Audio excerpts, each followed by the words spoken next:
नमस्कार दोस्तों, स्वागत है आपका बिहार एक्सप्रेस न्यूज में। तो चलिए आपको लेकर चलते हैं आज की मुख्य और ताज़ा खबरें की ओर। इससे पहले आप वीडियो को किस शहर से देख रहे हैं कमेंट में जरूर बताएं और वीडियो अच्छी लगी तो वीडियो को लाइक करके चैनल को सब्सक्राइब जरूर करें।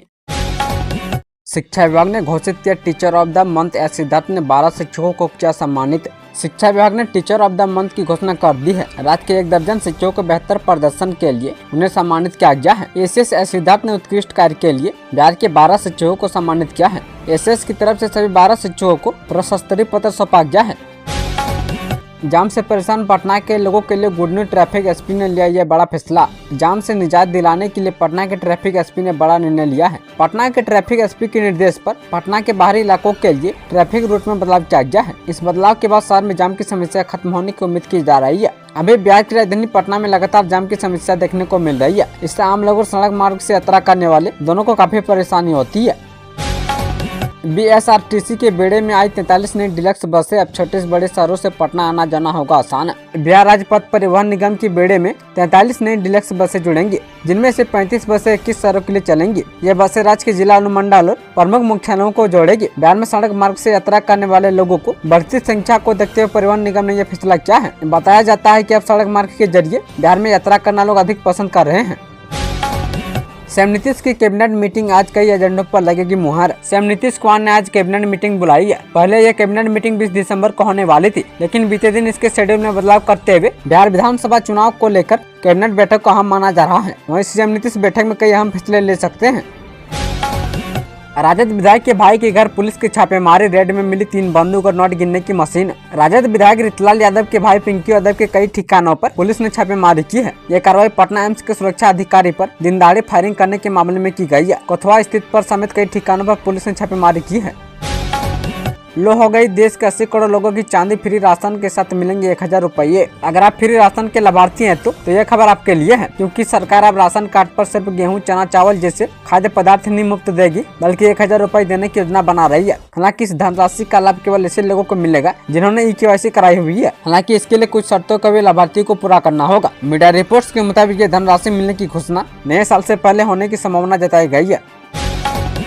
प्रगति यात्रा से पहले सीएम नीतीश कुमार ने बिहार वासियों को दी बड़ी सौगात। मुख्यमंत्री नीतीश कुमार प्रगति यात्रा पर निकलने वाले हैं। 23 दिसंबर से उनकी यात्रा का पहला चरण पश्चिमी चंपारण से शुरू होने जा रहा है। उससे पहले सीएम ने बिहार वासियों को बड़ी सौगात दी है। सीएम ने गुरुवार यानी आज को 43 डिलक्स बसों को पटना से विभिन्न जिलों के लिए रवाना किया है, जिनमें अत्याधुनिक सुविधाएं मौजूद है। इन बसों के परिचालन से न सिर्फ सफर आरामदायक होगा, बल्कि जिलों से पटना जाने की सुविधा में बढ़ोतरी हो जाएगी।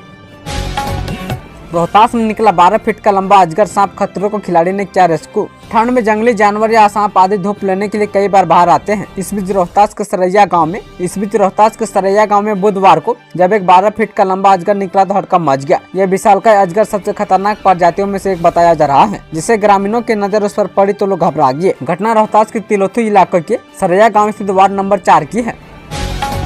इंटरनेट के इस्तेमाल में बिहार के गांव अव्वल। इंटरनेट की उपलब्धता स्मार्ट मोबाइल का ग्रामीण क्षेत्रों तक प्रचार प्रसार के कारण बिहार के ग्रामीण क्षेत्रों में डिजिटल साक्षरता तेजी से बढ़ी है। कई वर्गों में यह देश के औसत से ज्यादा दर्ज की जा रही है। सीबीआई को हाईकोर्ट से बड़ा झटका। 3 महिला सचिवों की खुली किस्मत। मुजफ्फरपुर समेत बिहार के कई जिलों में सचिवों की नियुक्ति में अनियमितता को लेकर सीबीआई की दलील हाईकोर्ट में खारिज हो गई है। सीबीआई की रिपोर्ट पर कार्रवाई की जद में आई महिला सचिवों को इससे राहत मिली है। मामला ट्रेनिंग कॉलेजों में नियुक्त महिला सहायक शिक्षकों का है। हाईकोर्ट के आदेश के बाद इन सचिवों के वेतन और पेंशन पर लगी रोक विभाग ने हटा लिया है।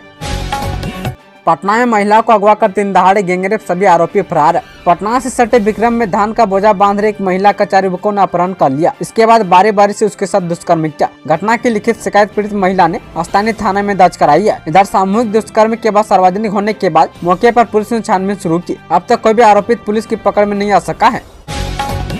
गांव में टूटी सड़क या गड्ढे दिखे तो इस ऐप पर करें शिकायत, होगी कार्रवाई। बिहार में गांव की सड़कों की निगरानी हमारा बिहार हमारी सड़क मोबाइल ऐप से होगी। मुख्यमंत्री नीतीश कुमार आज इस मोबाइल ऐप का लोकार्पण करेंगे। ग्रामीण कार्य विभाग ने इस एंड्रॉइड आधारित मोबाइल ऐप का निर्माण किया है। इस ऐप के माध्यम से आमजन अब सड़कों की खराब स्थिति जैसे गड्ढे, क्षतिग्रस्त किनारे और अन्य समस्याओं की रिपोर्ट सीधे संबंधित अधिकारियों को कर सकेंगे।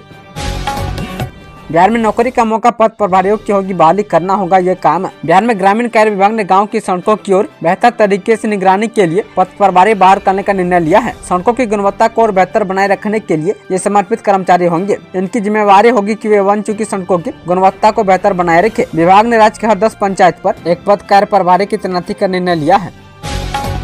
ड्यूटी के दौरान बिहार पुलिस के जवान मोबाइल ऐप का नहीं करेंगे यूज, फरमान जारी। ड्यूटी के दौरान एहतियात पुलिस RSS और अलग अलग थानों के सिपाही स्मार्टफोन पर वीडियो गेम खेल रहे हैं। स्मार्टफोन का इस्तेमाल करने के कारण उनका ध्यान ड्यूटी पर कम लग रहा है। फोन पर व्यस्त रहने के कारण उसका प्रभाव एहतियात प्रबंधन, अपराध नियंत्रण और विधि व्यवस्था पर पड़ता है। पटना पुलिस के वरीय अधिकारियों ने लगातार गश्ती व्यवस्था का निरीक्षण किया तो यह बातें सामने आई है। इसके बाद DIG से SSP राजीव मिश्रा ने ड्यूटी के दौरान सिपाहियों की स्मार्टफोन इस्तेमाल करने पर रोक लगाने के आदेश जारी कर दिए हैं। आने वाले 27 सितंबर से इस नए नियम को लागू कर दिया जाएगा। महामारी में छात्राओं को 2 दिनों की छुट्टी, बिहार की यूनिवर्सिटी में पहली बार लागू हुआ नियम। CNLU के छात्रों को मासिक धर्म के दौरान 2 दिनों की छुट्टी मिलेगी। बुधवार को चेन्नई के राष्ट्रीय विधि विश्वविद्यालय की कार्यकारी परिषद की बैठक में मानसिक धर्म अवकाश नीति को मंजूरी दे दी गई है। बिहार में इस नीति को पहली बार किसी विश्वविद्यालय ने लागू किया है। परिषद ने छात्र छात्राओं को अपनी गति से पाठ्यक्रम पूरा करने की अनुमति देने के प्रस्ताव को भी मंजूरी दे दी है। कुलपति प्रोफेसर फैजान मुस्तफा ने मल्टीपल इंटेलिजेंस की आवश्यकता को पूरा करने की परिषद के निर्णय पर प्रशंसा व्यक्त की है। बिहार सरकार ने केंद्र सरकार से मांगे 6,650 करोड़ रुपए। बिहार ने केंद्र सरकार से बाढ़ नियंत्रण से संबंधित 6,650 करोड़ की योजनाओं को मंजूरी देने का अनुरोध किया है। इस संबंध में बुधवार को जल संसाधन मंत्री विजय कुमार चौधरी ने नई दिल्ली में केंद्रीय वित्त मंत्री निर्मला सीतारमण से मुलाकात कर उन्हें मांग पत्र सौंपा है। इस दौरान जदयू की कार्यकारी राष्ट्रीय अध्यक्ष, राज्यसभा सांसद एवं जल संसाधन संबंधी अस्थायी संसदीय समिति के सदस्य संजय कुमार झाबे मौजूद थे। भागलपुर, दरभंगा समेत 5 जिलों में स्वचालित ड्राइविंग टेस्ट ट्रैक बनाएगी मारुति सुजुकी। वाहन निर्माता मारुति सुजुकी इंडिया ने बिहार के भागलपुर, दरभंगा, गया, पूर्णिया और सारण जिलों में ड्राइविंग लाइसेंस परीक्षा ट्रैक को स्वचालित करने के लिए राज्य सरकार के साथ समझौता किया है। इन स्वचालित ड्राइविंग परीक्षण ट्रैकों का उद्देश्य लाइसेंस परीक्षण प्रक्रिया को अधिक व्यापक, कुशल और पारदर्शी बनाना है। खान सर के पास कितनी संपत्ति, कोचिंग पढ़ाकर खड़ा किया करोड़ों का साम्राज्य। खान सर का नाम शायद ही कोई न जानता हो। उनके पढ़ाने का अनोखा तरीका और मजाकिया अंदाज हर किसी का दिल जीत लेता है। उनका सरल स्वभाव और सहज व्यक्तिगत उनके चरित्र की गहराई को दर्शाता है। हालांकि एक सवाल जो अक्सर लोगों के मन में आता है कि खान सर कितना कमाते हैं। इकोनॉमिक्स टाइम्स की रिपोर्ट के अनुसार खान सर हर महीने यूट्यूब से 10 से 12 लाख रुपए तक कमाते हैं। इसके अलावा उनकी संपत्ति लगभग 5 करोड़ रुपए की आंकी गई है। बिहार में इस दिन लगेगा मेगा जॉब कैंप, 40,000 तक युवाओं को मिलेगी सैलरी। बिहार के युवा रोजगार की तलाश में न सिर्फ अपने राज्य बल्कि उत्तर प्रदेश, राजस्थान, दिल्ली और मध्य प्रदेश सहित विभिन्न राज्यों में जाकर रोजगार की तलाश में लगे रहते हैं। सरकारी क्षेत्रों में सभी को नौकरी न मिल पाने से इसके लिए राज्य सरकार और उनके विभाग रोजगार मेले का आयोजन कराते हैं। इस रोजगार मेले का आयोजन 20 दिसंबर को मुंगेर में होगा। 2025 में कौन बनेगा मुख्यमंत्री, उपेंद्र कुशवाहा ने दिया जवाब। पूर्व केंद्रीय मंत्री से राष्ट्रीय लोक मोर्चा के राष्ट्रीय अध्यक्ष उपेंद्र कुशवाहा ने सोमवार को कहा कि 2025 में एक बार फिर सीएम नीतीश कुमार की अगुवाई में एनडीए गठबंधन की सरकार बनेगी। पिछले कई माह से वे बिहार यात्रा पर हैं। इस दौरान उन्होंने वे लोक मोर्चा के कार्यकर्ता के साथ बैठक कर सभी विधानसभा तक कार्यकर्ता और संगठन की मजबूती पर चर्चा की। उपेंद्र कुशवाहा ने कहा कि सब जगहों से मिले फीडबैक के आधार पर एक बार फिर से एनडीए गठबंधन की सरकार बनना तय है। नीति आयोग ने बिहार के सभी प्रस्तावों पर लगाई मुहर, बदल जाएगी इन जिलों की सूरत। बिहार के लोगों के लिए एक बड़ी खुशखबरी है। अब बिहार के पिछड़े जिलों की सूरत बदलने वाली है। नीति आयोग ने बिहार सरकार द्वारा पिछड़े जिलों को लेकर भेजे गए सभी प्रस्ताव पर अपनी मुहर लगा दी है। मंगलवार को हुई योजना एवं विकास विभाग की बैठक में मुख्य सचिव अमृतलाल मीणा ने इसकी जानकारी दी। दरअसल आकांक्षी जिला कार्यक्रम के तहत 5 क्षेत्रों स्वास्थ्य एवं पोषण, शिक्षा, कृषि एवं जल संसाधन, वित्तीय समावेशन एवं कौशल विकास और आधारभूत संरचना शामिल है। इसके तहत राज्य के कुल 13 जिलों अररिया, औरंगाबाद, बांका, बेगूसराय, गया, जमुई और कटिहार, खगड़िया, मुजफ्फरपुर, नवादा, पूर्णिया, शेखपुरा और सीतामढ़ी शामिल है। रात में बढ़ेगा तापमान और ठंड से मिलेगी राहत। बिहार में मौसम की आंख मिचौली जारी है। आधा दिसंबर बीत चुका है और अभी तक बिहार में अत्यधिक ठंड नहीं पड़ रही है। लोगों को दिन और रात के वक्त ही थोड़ी बहुत ठंड का एहसास हो रहा है। अब मौसम विभाग ने बताया कि अगले 2-3 दिन तक रात के तापमान में हल्की बढ़ोतरी होगी। जाहिर है कि तापमान में बढ़ोतरी से ठंड का एहसास भी कम होगा। हालांकि मौसम विभाग की तरफ से कहा गया है कि सुबह के वक्त हल्के या मध्य स्तर का कोहरा जरूर देखने को मिलेगा। राजद विधायक मुकेश कुमार रोशन को गाजियाबाद से दी गई थी धमकी।